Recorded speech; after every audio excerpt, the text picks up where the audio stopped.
우중충한 하늘을 바라보며 피크닉을 즐기고 있는 두 여성. 챙겨온 도시락은 독한 술과 안주라곤 간단한 게임이 전부였습니다. Okay.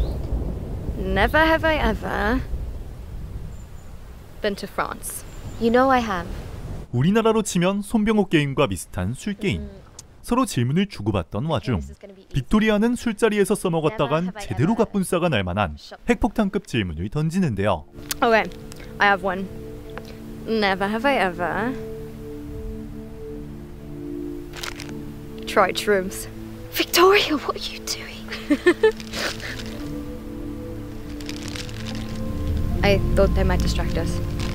대놓고 저지르는 범법 행위에 엘리는 크게 놀라지만 이내 모든 것을 이해한다는 듯 봉지를 받아들였습니다. I can't believe it's actually happening. 하지만 이는 도덕심에 결여하거나 그런 간단한 문제가 아니었죠. Never have I ever been so scared. Me neither. 이들은 두려움에 떨고 있었습니다. 하지만 두려움의 원인이 되는 대상을 이해하기는커녕 그 실체를 직접 마주보는 것조차 허락되지 않았고 거대한 공포에 잡아먹히기 전 애써 발버둥치고 있던 것이었죠. Gross. 그때 엘리에게 걸려오는 한 통의 음성 메시지. 세상이 멸망하기 전부터 가족이라는 하나의 작은 사회에서 도망치게 만든 엄마에게서 온 것이었습니다. Ellie, I need to tell you. I wish I could go back and change what I did. I ruined everything between us. I'm so sorry. You're my little girl. I can't be away from you today. I'm coming to the pier. Please wait for me. If I don't make it in time, just know that I love you. 세상이 멸망하기 직전에 들을 수 있었던 그녀의 속마음에 당황하는 것도 잠시.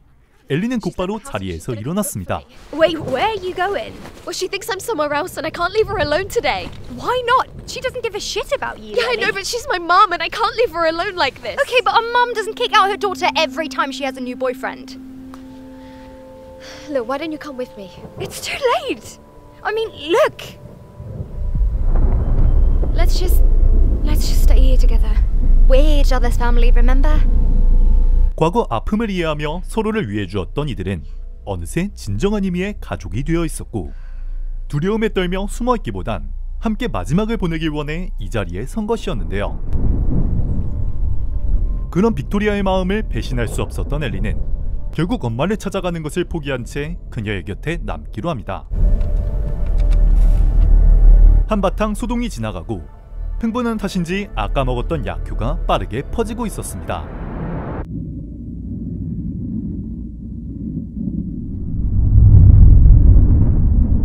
불길하게만 느껴졌던 먹구름은 어느새 아름다운 형상으로 손이 제멋대로 떨려오던 두려움은 따스한 손길로 바뀌어가고 있었죠. Are you okay? I feel really weird. Can I have some water? Yeah. 저항하기보단 받아들인다는 이들의 행동은 어쩌면 올바른 선택이었던 것 같습니다. It will feel like really good soon. I mean, yeah. Whatever. 실체를 바라볼 수조차 없는 존재. 그저 내리치는 번개와 곧 있으면 떨어질 신의 철퇴와도 같은 멸망. 인간들은 이런 단서만으로 그 실체를 추측해야만 했으며 모습을 머릿속에서나마 만들어내기 위해 온갖 상상력을 덧붙여보지만 그 형태는 점차 커져 이내 사람의 이해력을 넘어서게 되었고 이를 묘사해 입 밖으로 꺼낼 수 있는 단어는 한정적이었습니다. It is pretty amazing. The sky is beautiful. Yeah. I'm glad I stayed. 사랑하는 이와 마지막을 함께한다는 것은 분명 행복한 일이었지만 인간이란 감당할 수 없는 두려움 앞에서 한없이 작아지는 이기적인 생물이었습니다. I mean, the pier is too far away anyways.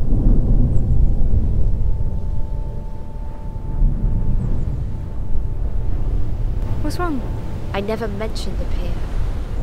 How do you know where my mum's going? I don't. What did you do? I'm sorry. I knew she was gonna try and find you. Oh my god! 엘리 엄마가 그녀에게 남긴 메시지의 내용을 알고 있는 빅토리아. Get the fuck away from me! sorry, Ellie. 그녀와 함께하기 위해 일부러 멀리 떨어진 장소를 알려준 것이었죠. I'm so sorry. Please forgive me. Ellie. 이는 다시 말하면 홀로 마음의 안정을 얻기 위해 엘리를 비롯한 다른 이들의 마음을 짓밟은 것이나 다름이 없었고, 엘리는 점차 몽롱해지는 정신 속에서 마지막까지 자기 욕망에 휘둘리는 이런 이기적인 인간이 아닌 오직 본인만을 위해주는 진짜 가족을 만나고 싶다 라는 생각을 하게 됐죠. Wait. Wait, where are you going? Wait, Ellie! Wait, Ellie!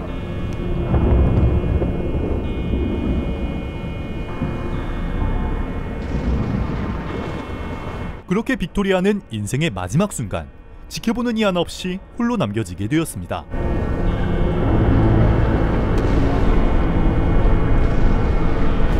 남겨진 이들이 품는 감정은 언제나 똑같았습니다.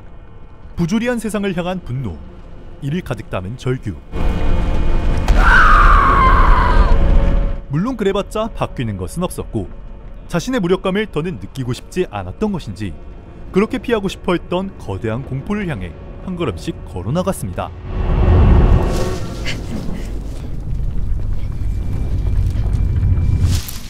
또 다른 한 명, 그 존재를 가장 가까이서 마주한 엘리는 얼마 남지 않은 시간 부둣가를 찾아 숲을 헤매고 있었습니다.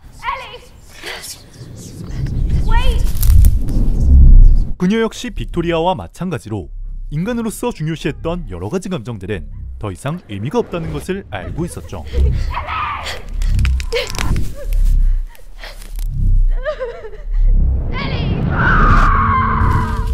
그런데도 엘리는 발을 움직이고 있었고, 그것이 남긴 감정의 복잡한 퍼즐을 풀어내기 위해 스스로의 내면을 들여다보았습니다.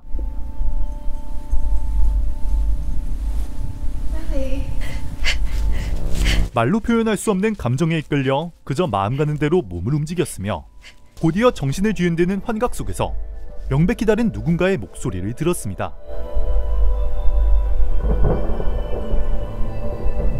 광활한 숲을 지나 그녀를 마주한 것은 기적과도 같은 일. 하지만 거대한 힘은 파도가 되어 이들을 기다려주지 않았고, 엘리는 그 흐름에 휩쓸려 그녀와 한마디 대화도 섞어보지 못한 채 허무하게 소멸하는 것으로 영화는 끝이 납니다.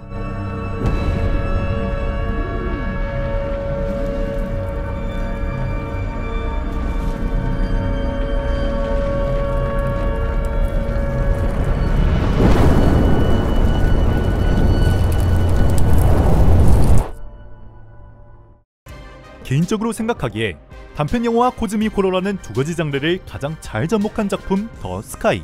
제가 예전에 다른 코즈믹 호러 단편 영화 더 시드 오브 주나라는 작품을 리뷰한 적이 있었죠. 그때 제가 했던 말 기억하시나요? 코즈믹 호러는 인간이 이해할 수 없는 거대한 힘으로부터 오는 압도적인 무력감, 그 안에서 오는 공포를 뜻하며, 공포의 대상이 실체를 갖춘 순간 그건 이미 코즈믹 호러의 영역이 아니게 되기 때문에 이 장르는 영상 매체로 표현하기가 어렵다고 했었죠. 더 시드 오브 주나의 경우 괴물의 형상을 계속해서 바꿔 시각적인 한계를 극복했다면, 이번 작품 더 스카이는 공포의 대상을 아예 등장시키지 않는 더욱 파격적인 연출을 보여주었습니다. 사실 이걸 연출이라고 볼 수 있는 걸까 싶겠지만, 작품 내에서는 번개와 곧이어 찾아올 소멸, 인간이 인식할 수 있는 수준의 형상만을 보여줌으로써 추상적인 면을 강조함과 동시에 아예 시청자들의 상상력에 모든 것을 맡겨버린 것이죠. 또한 그보다 더욱 표현하기 힘든 것이 있습니다. 압도적인 힘에 굴복하는 인간의 무력함을 보여줄 수는 있어도 이를 받아들이는 캐릭터의 감정을 묘사하기란 쉽지 않은데요. 실체를 알지도 못하는 공포의 대상을 추상적인 표현으로 영상 매체로서 묘사한다? 정말 말도 안 되는 난이도입니다. 존재론적 공포는 그만큼 설명하기 힘든 감정인데, 이를 훌륭하게 묘사한 이번 작품의 경우 오히려 아무것도 보여주지 않고 아무런 대사도 집어넣지 않았으며, 그런데도 작품이 자연스럽게 이어지도록 독특한 시각 효과와 분위기를 연출했는데요. 들어가는 예산이 적을 수밖에 없다는 단편 영화의 가장 큰 단점, 그리고 제대로 된 묘사를 할 수 없다는 코즈믹 호러가 가지는 또 다른 단점, 각각의 한계점을 역이용하여 오히려 장점으로 승화시킨 작품이 아닌가 싶네요. 시청해주셔서 감사합니다.